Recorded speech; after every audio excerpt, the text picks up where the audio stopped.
Good afternoon, ladies and gentlemen. Welcome back to Real Estate Live. We're delighted to have you with us on this lovely sunny afternoon. In this session, we're going to be talking about the impact of the latest planning reforms on developers in London. And as many of you know, Real Estate Live is with you here all week. We're running a series of week-long virtual events, and we're delighted that we're able to bring those to you on behalf of White Label and all of our partners and sponsors. And I'd like to take this opportunity to thank everybody that's been involved and has contributed, whether that be through sponsoring or being a panelist. And in particular this afternoon, a big thank you to Merchant Land, who are sponsoring this session on All About Planning. And we're delighted that their development director, Mccullough, is also with us this afternoon and is on the panel. Now, before we begin, can I just remind anybody that's watching that we'd love to hear from you. We do like to make these sessions as interactive as possible. So do feel free to put your comments and your questions to the panel, either via the Q&A button at the bottom of your screen or by using the chat function. Let's try and make this as lively, as interactive as we can for a Tuesday afternoon. And we are recording this session, so once this session is completed, you will be able to watch this back via the realestateLive.co.uk website.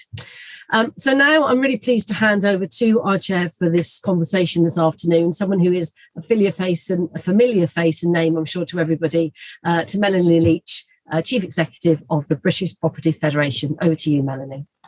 Thank you very much, Catherine, and good afternoon, everyone. And can I first add my plea to Catherine's that you get involved in this session. Planning, there's so much to talk about. Everyone's got a point of view on planning. I've got a fantastic panel and we'd really love to hear your comments and questions along the way. So please do get involved and start sending those questions in as soon as possible.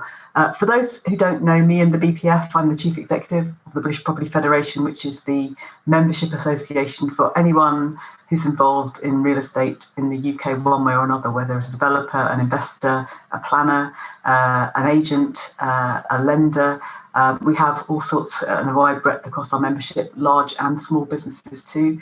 So if anyone on the webinar doesn't know the BPF and would like to know more, then please do get in touch with me separately. But my job this afternoon is to chair my excellent panel through the next hour, talking about the planning reforms. And I'm going to hand over first. They're going to introduce themselves along the way, and I'm going to hand over first to Catherine Mccullough from Merchant Land, ask her to introduce herself and to give us a sighting shot, Catherine, particularly on how you see the planning reforms affecting small developers such as Merchant Land. Okay, Melanie, thank you. So I head up Merchant Land, and we're an SME developer. So the kind of schemes we do are mixed use and would range from anything from 8,000 square feet to about 80,000 square feet. So quite a range of small to sort of small medium-sized projects. We were really keen to get on board and support the session today, just to put across an SME perspective, really. Planning, quite rightly, attracts a lot of attention from all different voices getting involved in debates around it. But all I'm trying to get across today is the perspective of an SME, where you're balancing navigating the planning system with also trying to run a small business. And just to put that point of view across. So I and Merchant Land, we've been doing operating within the London planning system since 2008. So that's the current planning system. And I would like to start by saying I've had a lot of positive experiences actually over the years with the current system. And then probably in more recent years, some more challenging ones. They haven't been awful, but there are challenges. And that's been particularly as the scale of projects that we've been doing, whilst not huge, they have got a bit bigger. They've moved away from minor applications. And I feel what we've ended up being stuck in to try and do things that are maybe 20, 30, 40,000 square feet, that they aren't huge projects, but they're not minor either. We seem to get stuck in systems quite easily where costs, delays, and process is actually quite overwhelming for the size of application, the budget. And also remember, as an SME, I run a team of 5 people in-house. We're really, really dependent on lots and lots of consultants. And the more complicated things become and the more time-consuming things become, those kind of fees do rack up. And what that kind of has as a back end of that, projects take longer to deliver. So what you're actually wanting to bring forward, which could be housing or SME business space, takes much longer to actually bring to end users. It hampers your own ability as a business to actually kind of grow and expand if you've got your capital tied up for longer periods of time. And in many cases, actually, it can have some negative impact on the product you're ending up doing, because everything, the design quality, the affordable offer, your environmental credentials, all of this does come effectively from a financial appraisal. There's a top and bottom to it, and you need to pull everything together to make it work. So those are the challenges that we feel as an SME, and we think the reasons for them, there's a combination. Part of it is it's evident that public sector budgets have been cut since I started doing this in 2008. And then again, the point I was just making a moment ago, that quite small schemes in the grand scheme of things seem to trigger more and more complicated procedures, quite rightly, for ensuring design quality, but there is a happy medium there. So I wanted to just quickly canter you through a few thoughts I had on some of the planning reform, that then we can open up for more debate. On the zoning aspect, which I know has been given a bit of a pillaring by, I think it's a select committee late last week, I actually quite like the idea of having some more certainty when I'm buying sites, which we normally do outright before moving into planning, that you've got a sense of the principle of development, the scale, the height, the massing, so you can spend time engaging with the community and planning officers on finessing what else that scheme does. I think we spend a lot of time, maybe 2 or 3 pre-apps, talking about how big, how small, is it L-shaped, is it rectangular, and what's the massing like? And I think there's more interesting discussions to have. The second bit that goes hand in hand with that is maybe design codes. Now, I'm not a designer. I don't really understand what the design codes are going to look like, because I don't think they've been piloted yet. So I'm not sure about them, but I think if that was the price you paid for some more clarity on principles for new build at least, I would be open to that. I think it's interesting though, thinking about how do they work for conversions.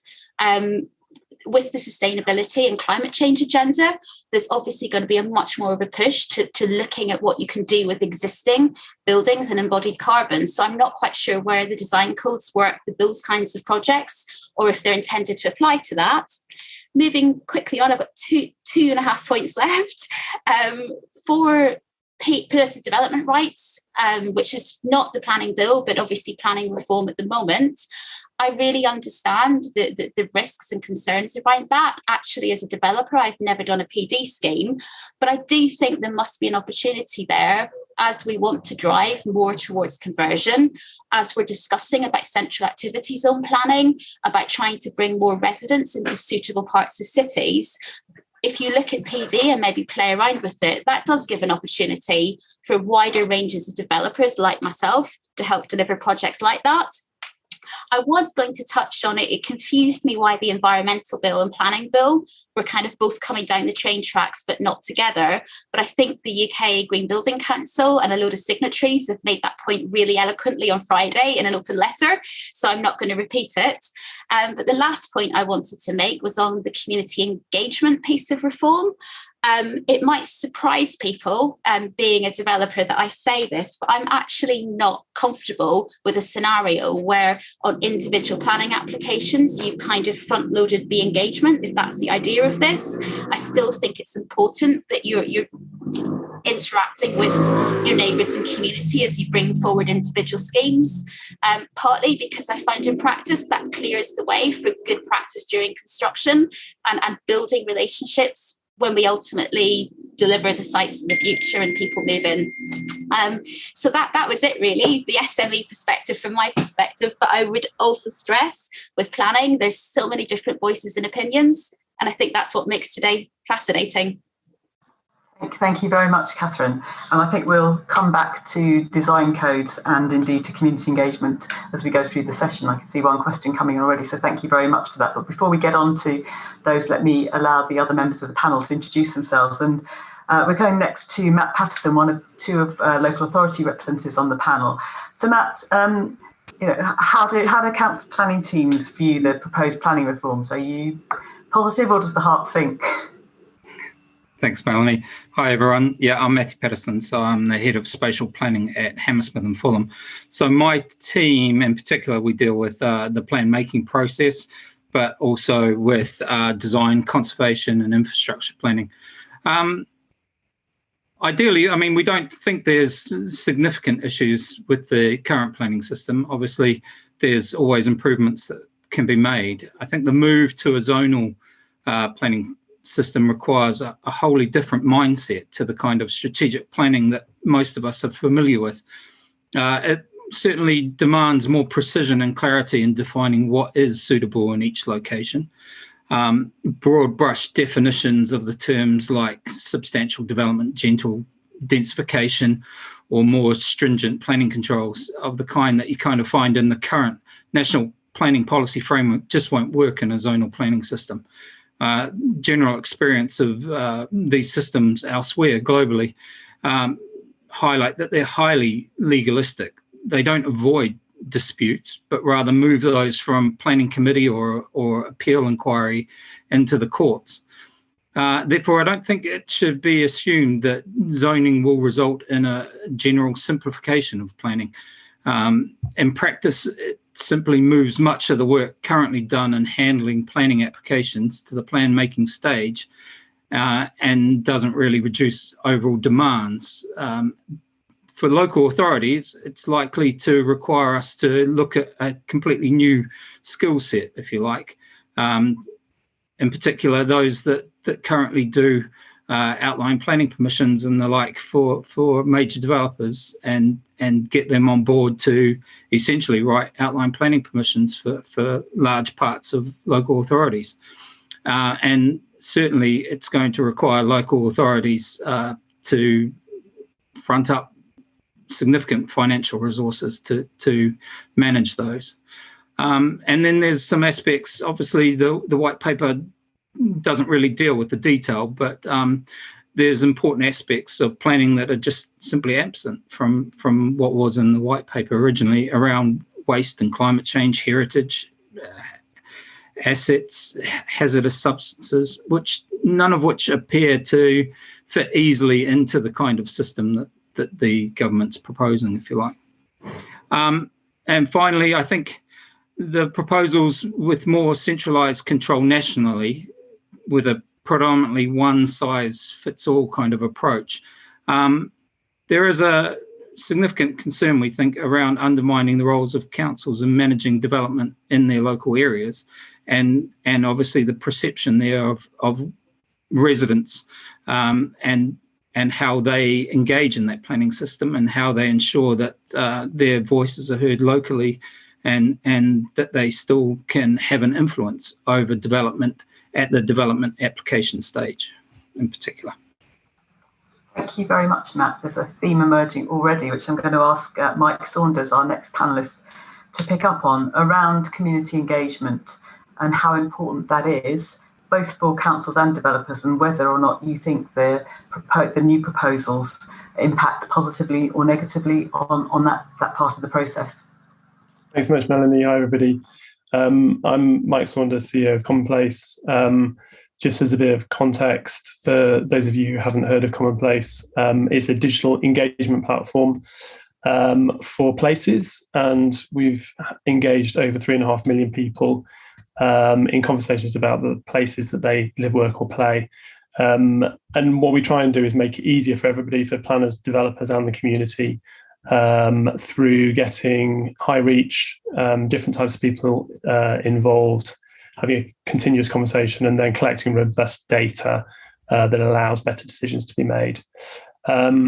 So when we read the government's white paper on planning and saw that it talks a lot about community engagements and it talks a lot about digital, both of which we support, but we wanted to drill down a bit more into what the public actually thought about planning and about engagement. So we actually commissioned a UK-wide poll and focus group, and what we found was really surprising to me. The headline being that over 3/4 of the public, 76% of people, want to have more involvement and a greater say in planning and the way that decisions are made in their local neighbourhoods.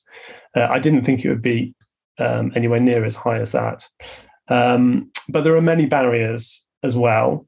And although 76% of people want to be involved or more involved, only 27% of people had had any kind of involvement at all. And of those, twice as many had simply responded to a petition, or signed a petition to oppose a plan rather than having any kind of instructive engagement.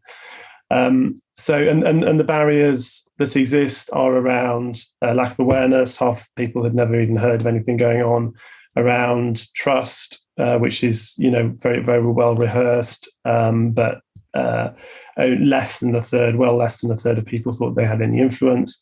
And transparency, over half of people thought that planning decisions are made in private, and not only just in private, but deliberately in private to avoid a public backlash. So there's some really interesting and challenging things to address there. And I think the white paper, as Catherine has mentioned, implies that there's no requirement for engagement beyond the plan making stage because of the zoning system. Within certain zones at any rate. And I think that will only exacerbate some of the barriers I just talked about, and will reduce trust even further. And that will not benefit the communities, it will not benefit local authorities, and it will not ultimately benefit developers.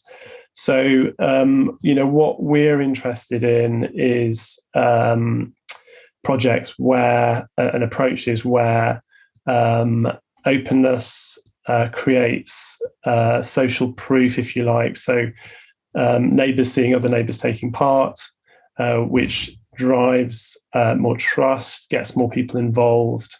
And we've seen this being able to deliver some really massive responses. For example, in Lewisham, Catford, where we've had 40,000 or 50,000 responses over the course of discussions around Catford Town Centre and then around other neighbouring areas, where digital and non-digital hand in hand have been used to conduct long-term conversations which have established needs, have been able to inform more strategic planning, master planning and local planning.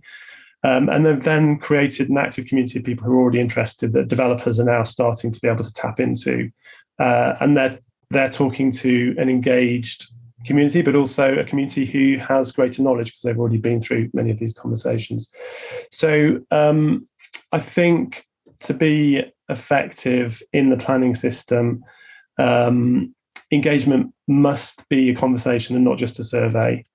I don't think it will benefit anybody in the system to assume that we can switch on engagement when at the moment that we want it, when we're doing plan making, get a really good response and a really informed response, and then switch it off again. So we strongly recommending that there is some requirement for continuous engagement with the public throughout the life cycle of the planning system. And if you can do that, then you get really good responses. I mean, we get 66% of people on Commonplace who are supportive of plans that when they're put before them, and that's because they've been involved in a journey towards the point when they are presented with a plan and they're asked to feedback on it. So I think there's some great opportunities in the planning reforms for developers and local authorities to embrace. And if it's done well, I think planning can engage more people, younger people, representative of the communities that they're serving, can generate a meaningful conversation, which itself generates more trust and ultimately better places that benefit everybody. Thank you very much, Mike, and thank you for the questions that are coming in. So my panelists are clearly firing your appetite and attention for the debate. But before I turn to those, let me bring in our second local authority representative, Heather. And Heather, one of the major comments the BPF had on the white paper proposals was the lack of really much reference to either to commercial property or indeed to placemaking.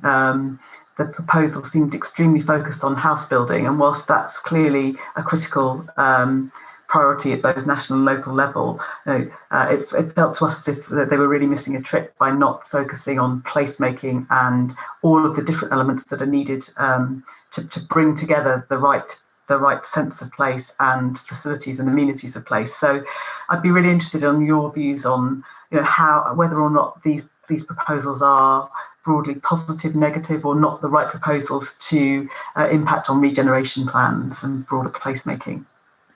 Okay, thank you. Yeah, I mean, I think it's a really interesting time to be talking about planning reforms about when you think about where we are as a country coming out of a pandemic and what that has meant to the UK and indeed across the whole world, what it means in terms of our lives going forward, our lifestyles, how we will live our lives, where we will live our lives, the role of towns and cities, how we move about, how we work. I mean, these are huge questions that we're all, trying to grapple with, and we don't know. So we don't know whether people will continue to go into offices and town centres in the future, and whether they will use public transport, or whether they will, take up active travel and continue to do so. And these are questions that are there, and at the same time, which questions that in the planning system and we try to grapple with every day, and we try to address and proactively plan to make people's lives better. And yet, right now, we're talking about doing a major tearing up of the planning system when we don't really know the basis of what it is in terms of society we'll be going forward and doing. And one of the key things we will all need to do coming out of this pandemic is about recovery. Recovery of our town centres, recovery of our communities, recovery of people who've lost jobs, how they're going to reskill up. And so you've got to overlay a whole new planning system in that, and that makes life very difficult. Also, it's against a context of real lack of resources, both government and local government. Obviously Croydon Council is particularly strapped for cash at this point in time, but we're not the only local authority strapped for cash. The lack of resources is an acute problem for local authorities. And then when you start to dig into these potential reforms, you start to say, see, as you say, it's very housing driven. It's very beauty driven, or, it doesn't really cover off design. And I think, as some of the speakers have already said, planning is so much more than, building a house and making sure that it looks beautiful so that communities don't kick off about it. It's about, sustainability. It's about skills and training, economic development, heritage, biodiversity. I mean, the list goes on. And it's interesting because over the years, planning has been seen to deliver more and more. And yet, at the same time, when it comes down to these planning reforms, it's just suddenly, bit of house building and make it look pretty, and then it'll solve all the problem. So, yeah, I think there's some real fundamental issues and questions to think through before we embark upon planning reform. Yes, definitely, we could all think of things to make the planning system work better. And I think particularly the people who were involved in it in a day-to-day process could put that forward. And I sometimes think, government has just not listened or talked to the people who deal with planning on a day-to-day basis. Planning is complex, and I don't think any of the practitioners in it are trying to make it complex to make themselves feel good about it. But if you kind of put together people's homes and their neighbourhoods and how their ability to move around by car, or not, ecology and wildlife, heritage, the impact of construction, affordability issues, how do you deliver infrastructure? That's quite a complex mix. And then you throw on top of that politics, and it's a very complex mix. So to say, let's just scrap it, tear it up, and it's going to all be simple is, I think, somewhat naive. So I suppose, I look at all these planning reforms with great foreboding, really, for the reasons, I think Matt picked up about resources. It's about, from a local planning authority, we're trying to deliver recovery. Have we got the resources and bandwidth to start to make sure that we can do recovery if we're trying to rewrite a new local plan. And I think, there's some of these things about it being simple and faster just don't work through if you also want to do the community engagement piece. Because as Mike says, you can't just turn community engagement on and off. I just do not see that you're going to be able to really properly engage with communities around the local plan and deliver it all in, I think, 30 months, and that you're suddenly going to have happy communities who are then going to stand by and watch, planning applications or just proposals being tick boxed and, given consent, and they're going to be happy. I just think, again, that's really, really naive. So I think lots of concerns here, and I'm very much of the view you should build on what you've got as a planning system. We want to work with the government and work with developers and work with communities to try and ensure that we deliver real sustainable development that is going to address both recovery and big issues like climate change. Thank you very much, Heather. Well, let's stick with that theme of consultation and engagement, because that's generated a couple of comments and questions. So we've got one person on the webinar saying some councils simply pay lip service to consultation, and then a point which, Mike, I'll come back to you first on this generally. Actually, digital consultation is useful but is exclusive for those who don't have access to those facilities. We've got another comment. I've never felt that officers attending public consultation exercises really want to take in what's being said to them. More of a mind-made-up exercise. And then we've got a comment that's come in on the chat from Bob Eden to say, supportive of what you were saying, Mike, but going on to comment, it's so easy to generate opposition, far harder to generate the excitement that change ought to carry in its hands. Communities want more than just another, quotes, insert brand name here, as quotes, operator. So help me with all of that, respond to all of that, and then I'll come to our other panellists as well.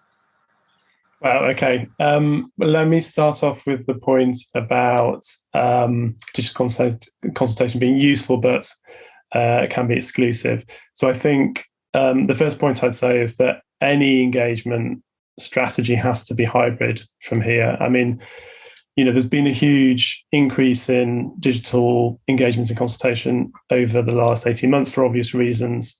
But face-to-face and, in all its forms, whether that's one-to-one cup of tea through to kind of workshops, are going to come back in, are going to be really important. So I think the point is that you have to have an approach that blends both. And as a very, very brief example, what digital can do is it can get good reach and it can get good responses, but but there are gaps. But what you can see in the data that you've collected are the gaps. So you can see where you haven't got people, and then you can figure out how to fill in those gaps. And that might be through focused kind of pop-up approaches. It might be through other digital strategies like using kind of targeted social media advertising. It might be through existing channels and trusted communities that are already there but haven't been tapped into. So that it's got to be a hybrid strategy, and you've got to use all of the various different channels and opportunities. I think just in terms of a second point to that is mobile. So particularly in rural communities where broadband is not often so good, but lots of people have mobile. And actually we get 2/3 of our respondents on mobile these days. So whatever you're doing digitally, you have to do it in a way that works well on mobile. And that can be quite challenging, particularly when you've got kind of complex designs and so on. And then I think the other point, which was around notification, I think we're going to get to a point fairly quickly where again, a hybrid system of notification is being used. So things like QR codes and possibly targeted advertising is used as part of planning notices, so that more people do actually get the notice and are able to respond to it directly.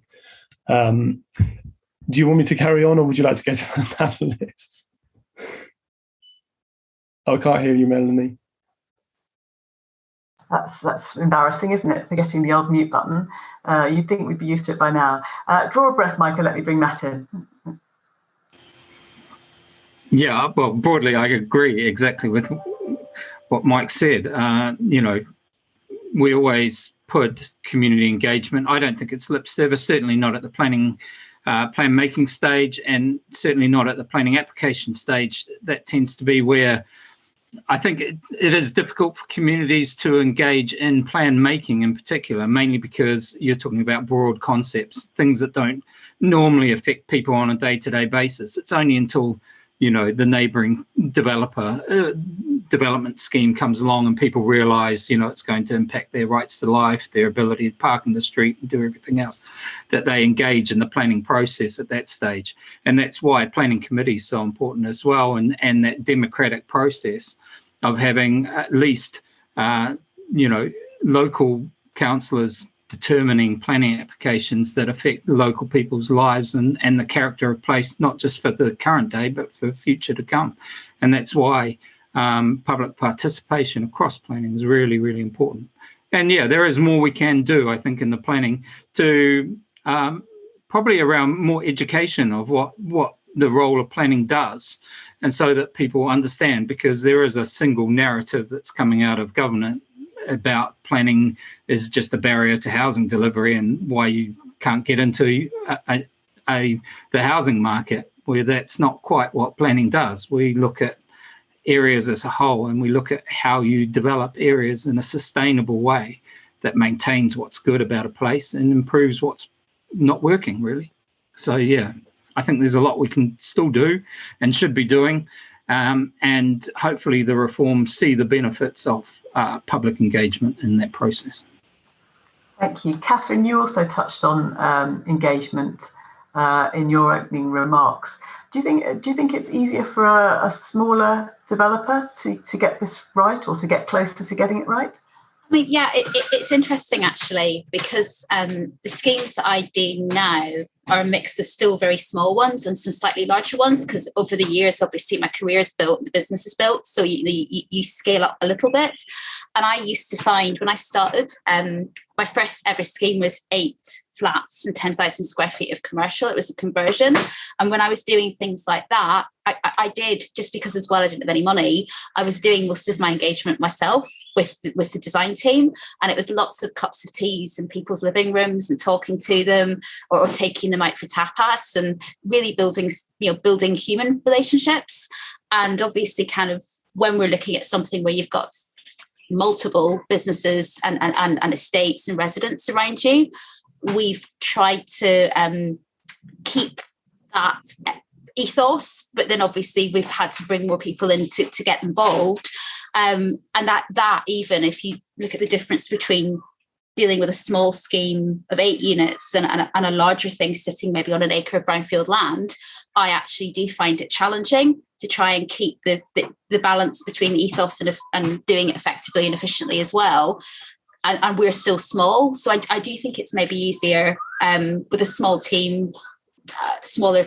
Yeah, I think you just naturally have more people involved on different sides from different stakeholders. So maybe that's something that others could learn. Actually, think smaller rather than think bigger, even on big schemes. Mike, I'm going to come back to you very briefly to pick up the skeptic who's commented on QR codes being even more non-exclusive. And then I'll come to Heather to move us on to talk about sustainability. But Mike, do you want to make a brief comment on that? Yeah, sure. I wasn't implying that QR codes would replace anything else. Simply that it's another way of people being able to respond. And if you're sending out letters, or if you're putting stuff on lampposts, having something that you can respond to immediately on your phone is one way of doing it. And what we've found is that that's a way that a certain proportion of the public will readily do. So it's part of the mix. Again, I think we have to think about these things as a blended approach going forward. Thank you. Heather, there's another question come in from Annie. It appears that councils have laudable zero carbon goals and other strategic goals, but claim to have no money to fund the implementation. I'm interested in that question from the point of view of whether actually it's about funding, and maybe partly about funding, but actually I think it's also about driving the right behaviours in your authority, and that planning reforms are potentially a tool for that. But most of you have commented in one way or another about the missed opportunity of not taking into account broader issues such as sustainability, heritage, waste and so on, and creating a truly sort of joined up thinking around how you drive the right kind of behaviours. So I'd be really interested in your thoughts around that. Thank you. Well, local authorities don't have very much money, and sustainability, I think everybody would say, oh, it's a good thing as long as it doesn't impact on them. And what I mean by that is, for instance, roll out low traffic neighbourhoods throughout London. It's about trying to get people to active travel far more by walking and cycling. But as soon as you do something like that, people kick off and say, oh, but I should be able to drive wherever I want to, etc. So that's the dichotomy that local authorities have to work within. And I think low traffic neighbourhoods, really encapsulate it. There are lots of people in the community who say they like it, but equally there's some very loud noises against. And you've got that right across the piece. Trying to increase the amount of recycling. That's about behavioural change and education, and resources have got to be made to drive that behaviour. Yet at the same time, local authority funding, for year upon year upon year, has decreased. So you're trying to do all these things, but it is really difficult. For instance, Croydon declared a climate emergency in 2019, and notwithstanding the fact that we have got severe financial problems, we are still trying to ensure sustainability is a key driver of where the council goes in the future, with real key commitments around, for instance, active travel, about trying to recycle. It's also about, as I was talking earlier about recovery, about communities. There's also sustainability of communities and, community wealth building. I mean, it cuts across the whole piece. And to do that, you have to, I think, have the bandwidth to think about it, and to ensure that there is joined up behaviour going on in a local authority. And sometimes you're just so strapped for cash or just reacting. It's quite difficult to find the time and capacity to do it. And again, that's where I'm concerned about the planning reforms, because it's just, throwing a whole lot of new stuff onto local authorities to sort out, as well as doing the day job. So, there is a real capacity issue, I think, here. Coming out recovery for the UK, the crucial role that local authorities are going to play in that. But how do they still do it and do all the things they should be doing around climate change and sustainability when resources are so tight? So it's a real tricky one. Thank you, Matt. I suspect you're not going to disagree with much of that, but would you like to add anything on top? No, not really. I don't think it's a laudable goal. It's one that we all have a vested interest in, and I think not tackling it is not an option for us. Whether it's tackling it from the front-on perspective of ensuring new development is low carbon, or through to just adaptation of existing infrastructure to deal with the effects of climate change, if you like. We're all going to have to deal with it. And there will need to be funding put to those things to ensure that our existing infrastructure can be maintained, really, and will hold up as climate change impacts on flooding and island heat effect and everything else that we know it's happening. And we need to address it. So I wouldn't put it all on planning, and I wouldn't put it all on the councils to address. I think it's a societal thing more than anything else. Thank you. And can I stick with you just to answer another one of the questions that's come in from the floor, because I think it was provoked probably by your opening comments. Is there a disjoint between strategic planning and development planning on the ground? I won't read the question, you can sit too, but just would you like to comment on that? Yeah, definitely. No, I don't think there is. I think good strategic planning actually is all about implementation at the end of the day. Although we have to be very ambitious in what we want to do for places. I mean, the reason we do local plans and things is to affect change in an area. If you take Hammersmith and Fulham, White City is an ambitious, highly ambitious project. It brings in substantial public and private investment into that area, securing billions worth of public money into transport and things that unlock the development potential. And then it's for the plan to work with the development industry to provide a framework to bring forward those applications and make the place a reality. I always see it as strategic planning as a facilitator of that end product, which is development on the ground. And we have to be mindful of how that works. Yes, there is practicalities that have to be overcome, but at the same time, it is there to unlock that development potential of areas that would otherwise be very, very difficult to bring forward without good strategic planning in the first instance. I think probably when it does come to the actual detailed planning applications coming in, there is probably some frustration, I feel, as well, where, it does take can take a while to get through the planning application stage and to get everything else. But then again, we've all dealt with really poor planning decisions that last for a long time, and we know the impact that they have, very negative impacts on local areas as well. And we're mindful that we want to promote development, and if you get it wrong, you'll put the communities back up time and time again. If you do poor development, you're not going to get support. You're going to get absolutely hung, drawn and quartered when the next scheme comes forward. The confidence that the public has to have in the planning process to make good decisions on residents' behalves and on communities' behalves is paramount. And so, yeah, I do think there is a bit of frustration, but I think it's on both sides. I think if you've worked on both sides, you'll realise that too. Good schemes stand out as good schemes when they come through, and poor schemes, I think everyone can see those too.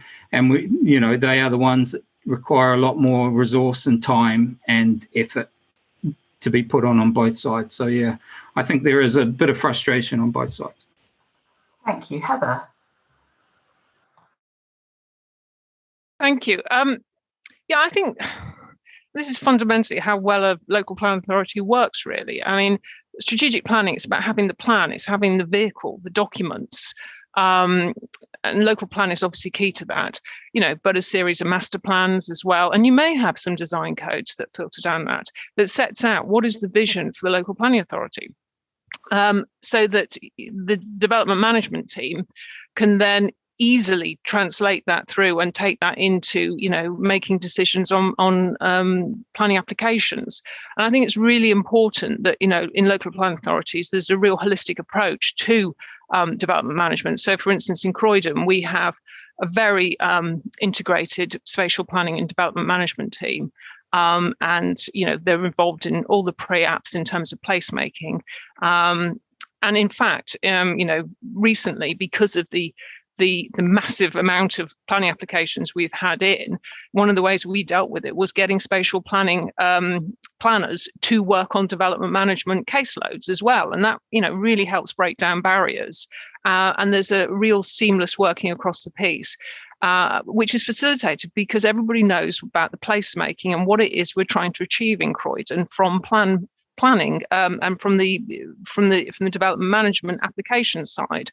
And to me, that is where planning just works so fantastically, because you have the plan making stage, you then go and seek to implement those policies through development management, and then you feed back. So if it's not working, if stuff isn't right, you can feed that back into the policy making. And that's where going back and having an up-to-date local plan is so critical as well, because you're constantly iterating and refining policy and making changes. And I think where it all falls down is when you don't have that sort of good relationships, but also it takes forever and a day to get a new local plan through, because it just becomes too big and unwieldy. And what you do need to do is have a nimble plan that is put together quite quickly. It's not perfect necessarily, but it's informed by development management and enforcement decisions as well. So you've got that really important feedback going on. So when it's working, it's a joy. And to me, it's the joy of planning. But that's not to say it always works that well, because sometimes you do feel you're doing that, in spite of the system, but not because of it. Thank you, Mike. I saw you nodding vigorously there. Do you want to come in? Yeah, no, I completely support what Heather's talking about, and particularly the link between spatial planning and development management, because I think there's an assumption often that the strategic plan is the starting point. And actually, I think from a community point of view, the first time they get involved with planning will often be via development management or planning applications.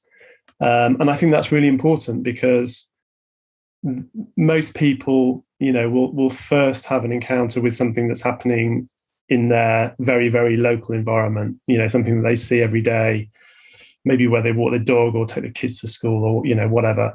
And that has to be a route that's then, or an involvement that's then cultivated towards a strategic conversation, I think, because I think it's part of a journey. And as we said before, expecting, everybody to be ready to start without any prior involvement in a very, very actually complex strategic conversation is unrealistic. But people do care about what happens very locally to them, and that is an opportunity to cultivate a conversation which can lead towards more involvement in the strategic conversation. So I think that sort of linking of development management and spatial planning, I think, is absolutely critical and great, that it's happening in Croydon.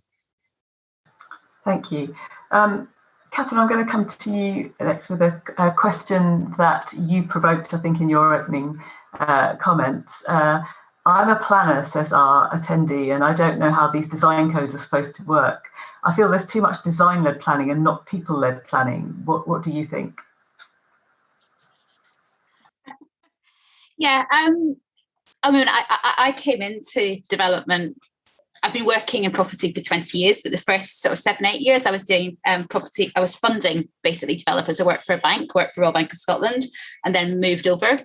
And so everything around design was a baptism of fire about 15 years ago, and getting my head around, rhythms of windows and people using terms like fenestration. And the only thing, and I work with really good planning consultants and architects to make sure that we come up with high quality designs. I don't take the credit for that at all.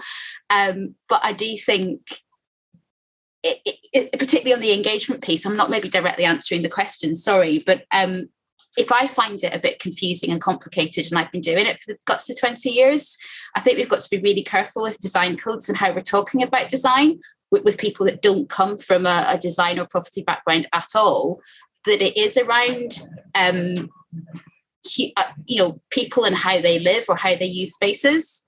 And I think everyone can understand concepts like that, understand the difference between a flat that works and a flat that doesn't work. Not just with layouts, but with, is it too hot? Is it too cold? There's a lot around spaces that it's very democratic. Everyone can have really, really good input into. The only thing about developing design codes, I just hope that they're understandable, and not just for the public, for people like me as well that don't have architecture degrees. But yeah, I think things have to be human-centric and user-centric. Thank you. I'm conscious of the time rocking on and a couple more questions we haven't dealt with yet. So this one, and accommodation, I must read this out. Catherine is talking about common sense, hurrah, and designed by women. Well, there you go. You've got a new fan, Catherine, on this afternoon. A question come in from Ian Burden, which I will see whether any of my panelists has the appetite to answer. I am the head of disposals for NHS England, and one of the areas we're trying to promote is better integration between the NHS and local authorities across planning in Section 106, especially as the NHS as an anchor institute and to target health inequalities. Are there parts of the white paper which could be bolstered or extended further to better support those strategic conversations between the National Health Service, the local planning authority, and developers? I think this is partly about joining up government, I think, and partly about collaboration and working together across public and private sectors in all its glory. So, who'd like to have a crack at that? I can come in if you like. Unfortunately, I don't think any of the proposals in the white paper are going to bolster or extend that conversation. I think it's going to make it worse. The Section 106 regime, I don't think, is broken. as such, I think it's still a good vehicle for, in particular, different service providers out there to highlight what are the needs to serve new development in an area, to secure that through new development as it comes forward. Going down a simplified, effectively a roof tax tariff type approach set at a national government level that deals not just with all the infrastructure requirements of new development, but also affordable housing, will just simply bump certain things down the list until they fall off. And there's just not enough funding to go around. Part of the issue we have, obviously, is we use those infrastructure delivery plans and things to highlight exactly what's required when, and to bring those forward at the most appropriate time, in particular community facilities and health facilities. And I'm not too sure how that will play out now that you throw affordable housing into the mix as well, how that works with local priorities of need, really. Thank you. So we're coming towards the end of the session. So I haven't sensed much appetite from my panel, I have to say, for radical reform of the planning system, or at least not for it right now, in amongst all the other things that particularly the public sector is grappling with and local authorities are grappling with. But if you could ask the government for one thing as part of these planning reforms, what would it be? And I'm going to come to Catherine first. Sorry, I couldn't find my unmute button. I think maybe just thinking about the different sizes and types of schemes, perhaps process and what's needed for small mixed use or larger mixed use, or if it's just one use, it's maybe not one approach fits all, depending on the number of uses on a site and complexity. And yeah, I think it could respond more to that. Thank you. Mike? I'm afraid rather predictably, I'm going to say that continuous engagement throughout the planning cycle is a requirement. But if I may also add on to that, I think there's also something in terms of defining what quality engagement looks like, which should be in the planning legislation. It's not just enough to say what you've done or even say how many people are involved. There's some richness to the quality of the engagement that I think needs to be part of the planning legislation going forward. How would you define that in practice? I mean, there's all sorts of ways you could. Different types of interaction, whether people have been involved as a one-off or involved several times throughout the period of the process. How people have responded and how the applicants and the planning authority have taken on board those responses. I think there's lots of different measures that you could build in to be able to measure the quality of the engagement that's actually happened. Thank you. Matt, I'll come to you next and then give Heather the last word. Yeah, I think much has been said about the planning system being the barrier to housing delivery. Unfortunately, I don't see the white paper necessarily fixing that. In particular, there doesn't appear to be any proposals within that white paper to address the fundamental flaw, which is the rate of housing delivery at the end of the day by the private sector, and how we can ensure that that rate meets need, if you like. So addressing that would be my primary ask of any reform. Thank you. And Heather? I think something that has not been spoken about at all in the white paper and is just neglected full stop, but is a huge problem for local planning authorities, is the impact of construction on communities. And this is a real issue in terms of communities not wanting to see development in their area. And I think it's particularly pertinent with the government's gentle densification drive, because what that does is it brings development right into neighbourhoods that perhaps have never had major development ongoing in them. Now, I think it's a really difficult situation, and I don't think this is going to make me very popular with developers when I say that, in terms of how do you address construction impacts, I think that basically there should be some way of compensating communities for the sort of aggravation and inconvenience, nuisance that derives from construction activity. Local planning authorities have some powers, disparate powers, but again, we're very short on resources to, use those powers, which are often very lengthy and time consuming, as I said, disparate. So I think some real thinking by the government, and again, I'm sure local planning authorities would welcome the opportunity to work with the government on this, and how do you deal with construction impacts? And I think that is something that could be a real win for communities. Thank you very much. Look, we're coming to the end of the session. I found that absolutely fascinating. One thing we didn't get a chance to talk about in more detail is the acute challenges facing local authorities in terms of resourcing, both in the planning function but more generally. Although Heather and Matt, you both touched on it, I would love to drill down on that more. But I think you can take it that, certainly speaking for my members in the BPF, we've been championing the need to properly resource local authorities for a long time, and there's a whole other panel we could have to discuss ways in which we can do that and get more money into planning authorities one way or another, whilst maintaining trust and confidence of local communities. So I wish we'd had time to debate that more, but I think everybody recognises that challenge, and everybody recognises that any further changes are going to place additional burdens on local authorities, which are going to have to be resourced one way or another if you're going to be able to rise to those challenges and deal with them. So thank you very, very much to all of my panel for a fascinating debate. Thank you to everyone who attended and for all the questions, which were great. And I think I'm now handing back to Catherine. Great, thanks for that, Melanie. And just to reiterate, a huge thank you to all of you. It's been a fascinating hour. Lots we could go on talking about it for an awful long time, I'm sure, but hopefully the debate will continue beyond this session. And it's been great having you all here. So that does conclude today's Real Estate Live event. So we have lots happening again tomorrow. Just to give a shout out to what's coming at 9:30 tomorrow, we'll be looking at driving green investment, and then we'll be heading over to Ealing to look at what they're up to before we move on to a session on building local assets, and then a session on town centre public realm.